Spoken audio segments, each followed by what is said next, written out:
Hi, I'm Micheál O'Keeffe, one of the principals at Glotman Simpson Consulting Engineer and the principal in charge of the Vancouver House project, completed with West Bank Projects and Big Architects. I'm excited to be here today to tell you about it.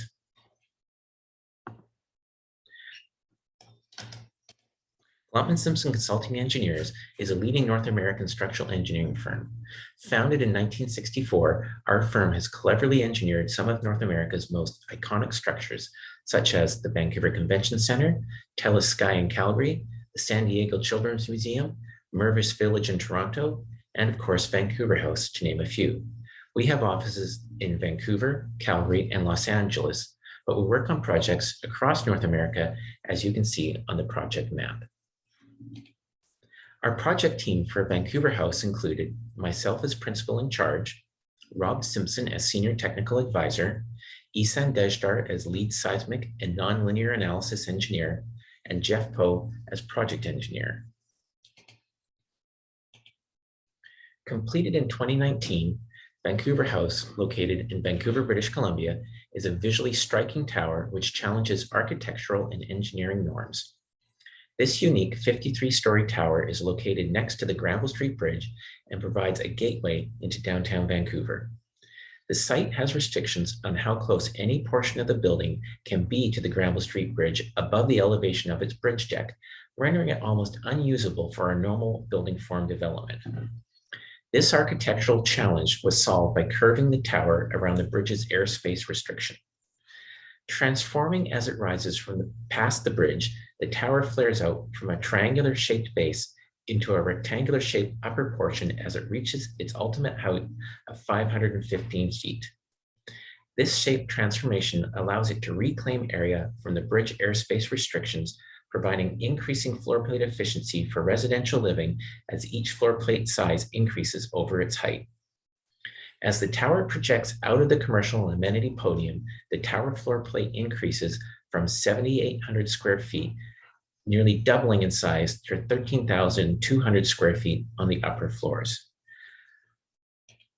The striking north face of the tower sits at only 6 feet in width at the base, branching out with walking columns to nearly 100 feet in width at the roof, all of which produces a truly architecturally and structurally unique form. Negotiating a difficult site trisected by the Granville Street Bridge overpasses and on-ramps and burdened by the city-required setbacks to the bridge airspace, the project maximizes the potential of the site with a lower commercial podium kept below the bridge deck elevation, combined with the residential tower that grows to surround the bridge airspace parcel. This has allowed for a large-scale mixed-use development to be worked onto the site, all of which was conceived from the desire to revitalize a challenging and underutilized site directly under the bridge. The unique shape of the tower maximizes the potential usable area of the site by shaping the tower around the 98-foot safety setback from the adjacent bridge.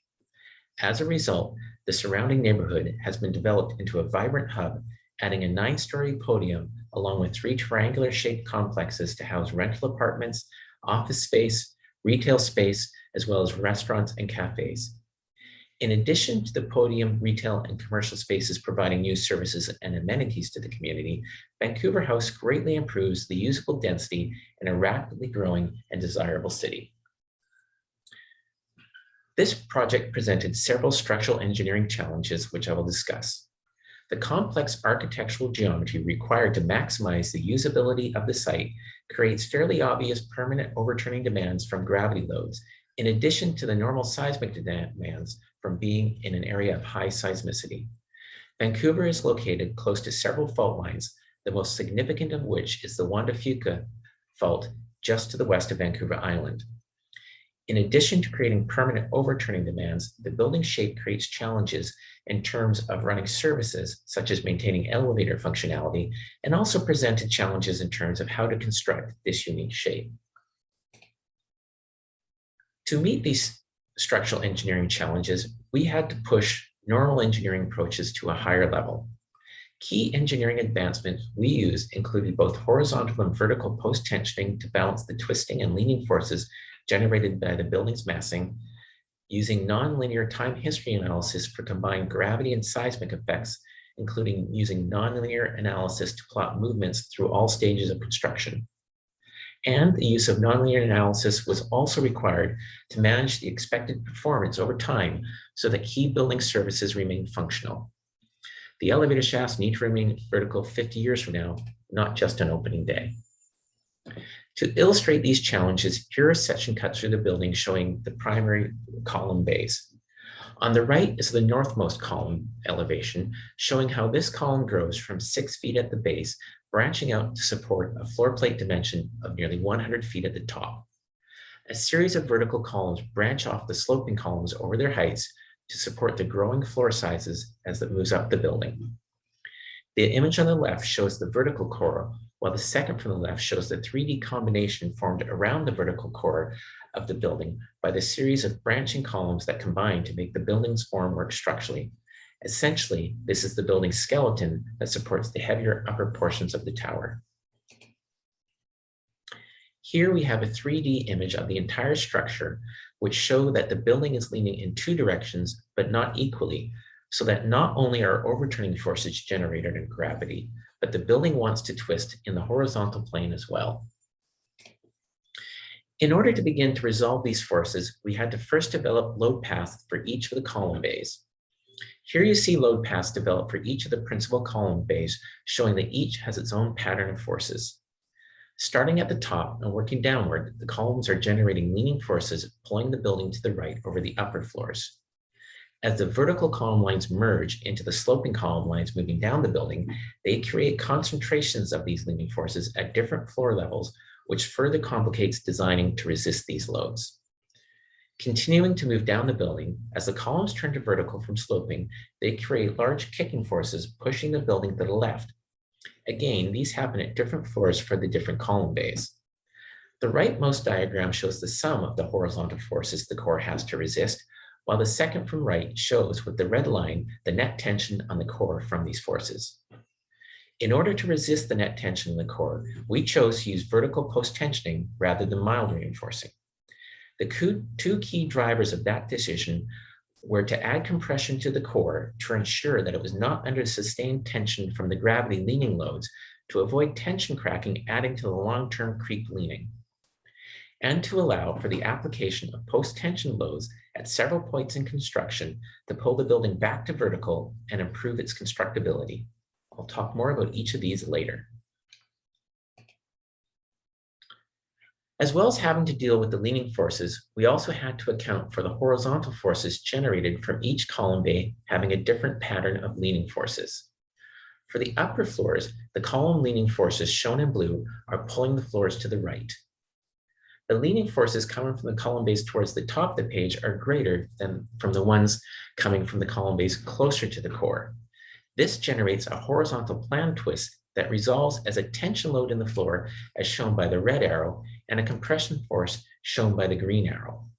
Horizontal post-tensioning is used to counteract the tension force to ensure the slab remains in compression under gravity leaning loads, similar to the use of vertical post-tensioning for the core, to avoid long-term creep due to tension cracking the slab, increasing the building lean in the future.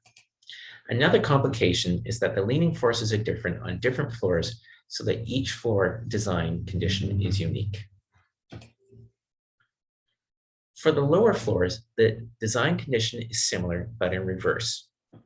As the columns turn vertical, they generate a kickback in the opposite direction to the lean, as shown by the blue arrows. The kicking force coming from the column bays towards the top of the page are greater than the ones coming from the column bays closer to the core, generating a horizontal plan twist that is opposite to the plan twist generated in the upper floors. This resolves as a compression of the floor shown by the green arrows and a tension force shown by the red arrow.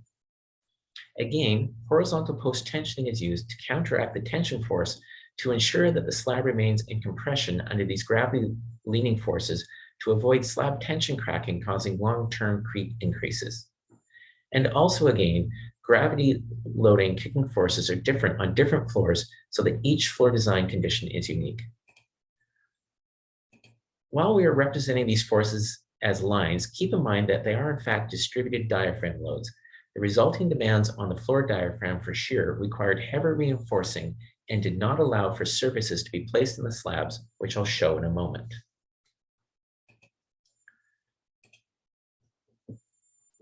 The effect of all these forces had to be considered not just for the final building configuration, but for all the construction steps in between, since as each floor is added, the building will lean a little more. To counter this, we wanted to provide a floor-by-floor offset dimension. Each floor would be built offset from the floor below, opposite to the direction of lean, so that as more floors are added and the building leans, it will lean back toward vertical. And given concrete's creep and cracking nature, we had to consider how these effects will change over time. Thus, we analyzed the building in increments of 5 floors being added to understand the change in leaning through the progress of construction. And for each height increment, we considered how it would be affected by creep over time at intervals of 3 months, 1 year, 5 years, and 20 years after placement of those levels. We considered a variety of factors, including creep, cracking, shrinkage, construction cycle, all the way down to curing based on historical humidity data given the expected construction timing. Here you see on the right a series of curves we generated for each stage of construction for each time step. A series of these curves was generated for high and low boundary conditions for each of the parameters considered as possibly having an impact. From this extensive collection of analyses, we developed the graphs on the left, which show several interesting plots. The 3 smooth curves on the right show the average of the expected lean at completion of construction, 20 years after completion of construction, and 20 years after completion of construction if tension cracking of walls and slabs is not controlled. The yellow line on the left is a correction plot we developed from these plots. It shows how much each floor is to be offset from the floor below so that after construction, the building is vertical without a significant lean. The stepped lines in the middle show the expected lean with the use of the floor-by-floor offset at completion of construction, 20 years after completion of construction, and 20 years after completion of construction if tension cracking of walls and slabs is not controlled. From this, it became obvious that we needed to control cracking, and the green line became our target for building performance through using vertical and horizontal post-tensioning and offsetting floors to account for the lean. And then, after all the careful consideration of the effects of gravity leaning on the construction and long-term performance of the building, we had to engineer it to ensure safety under seismic loading. The seismic load-resisting system of the building consists of coupled reinforced concrete shear walls around the building's elevators and stairs. The coupled beams needed to be designed to resist the combination of loading from gravity leaning along with seismic rotational demands, while the shear walls needed to be designed for those same demands along with any effects from cracking of the concrete in high demand areas at the basis of the wall. We decided that the coupling beams would be designed to remain completely elastic to avoid cracking of these beams in an earthquake, which would amplify any post-earthquake residual lean. To assess the effect of these demands on the system, nonlinear time history analysis was used. Suites of record of ground motions recorded from other earthquakes were matched to the expected type and strength of the earthquakes expected to affect the Vancouver area and were used as inputs to shape the highly detailed 3D computer model of Vancouver House. Given that Vancouver House has a permanent gravity-induced lean, the principal concern that nonlinear time history analysis was used to address was the amount of residual displacement expected after it has been subjected to the maximum expected earthquake loads. This was assessed by applying earthquake shaking to the building model in a variety of directions, including the direction at which gravity is permanently making the building lean. As the earthquake pushes the building in the direction of gravity leaning, the weight of the building will oppose the tendency of the building to return to vertical when the shaking stops.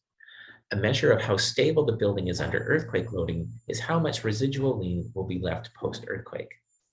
The table on the right shows that the results of the average of the suites of ground motion records as producing a post-earthquake residual deflection of 7 inches, which for the height of this tower is well within acceptable performance criteria. While these results were extremely good, given the unique form of this building, we performed an additional check by submitting the 3D model to earthquakes at double the maximum expected strength. The table on the right shows that at double the maximum expected strength loading, the building would have a residual lean of 43 inches, which is still within acceptable performance criteria. So after a lot of analysis and design effort, construction started. Each floor was constructed offset from the floor below by the amount we had calculated. As each floor was placed, survey measurements were taken to track the performance. The large demands on the floor slabs to resist the horizontal twisting loads discussed earlier meant that there was no room in the slab for many of the services traditionally cast into the slab. Electrical and mechanical servicing all had to be coordinated to be outside of the slab to accommodate the leaning movements we had calculated.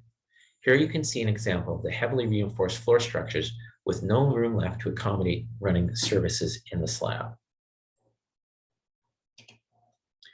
The vertical post tensioning required precise placement of all the supporting reinforcing. These pictures give a good idea of the complexity of this placement. The vertical post tensioning was stressed as the tower reached key levels to bring the tower back towards vertical to assist with maintaining alignment of the various building services as they fall behind the concrete frame construction. Construction of the sloped columns required precise placement of reinforcing, as can be seen from this picture and these details. Placement of all of this reinforcing needed to be precisely aligned, and it also had to be done on a very small plate over the lower floors. The complexity of putting this puzzle together can be seen in these shots showing vertical columns branching off of the sloped columns. One of my favorite features of the design was the massive structural steel headers used to keep the header beam performance completely elastic under the combination of gravity leaning and seismic loading. Here you get a sense of the scale of the foundation design that anchors this uniquely shaped architectural and structural marvel. This was the largest continuous concrete pour in Vancouver's history and required temperature monitoring and control that would be worthy of its own awards presentation. And finally, after all the analysis, design, planning, and clockwork construction, the results came in. Here we see results for two of the control points on the tower. The dashed line represents the expected lean relative to the offset location a floor was cast at, while the blue line shows the actual surveyed movement of those floors. As can be seen here, all the strategies for controlling the building performance paid off, and at 1 year post-construction, the slabs had moved almost exactly as calculated. And the elevators still work, so we know those shafts are still straight. The overall design and engineering of the tower and the technologies in both materials and analysis made the unique form of this structure achievable. Employing a reinforced concrete core, utilizing innovative systems that had never been used before in the local residential high-risk construction industry, and undergoing stringent performance-based design analysis above beyond current practice and codes, showcases the possibilities for what can be achieved in an industry generally more accustomed to regular rectangular structures. Adapting a new approach in coordination and building construction, the level of detail and collaboration that made this tower possible has paved the way for a new and exciting era of architecture and engineering design and a new generation of aspiring designers. Here you see a sample of our projects that have built upon the Vancouver House experience. From left to right, 1550 Alberni, starting construction soon, the Butterfly, currently under construction, 410 West Georgia, which is topped out structurally, and 1568 Alberni, which is midway through construction. I hope you found that presentation informative and interesting, and I thank you for your time.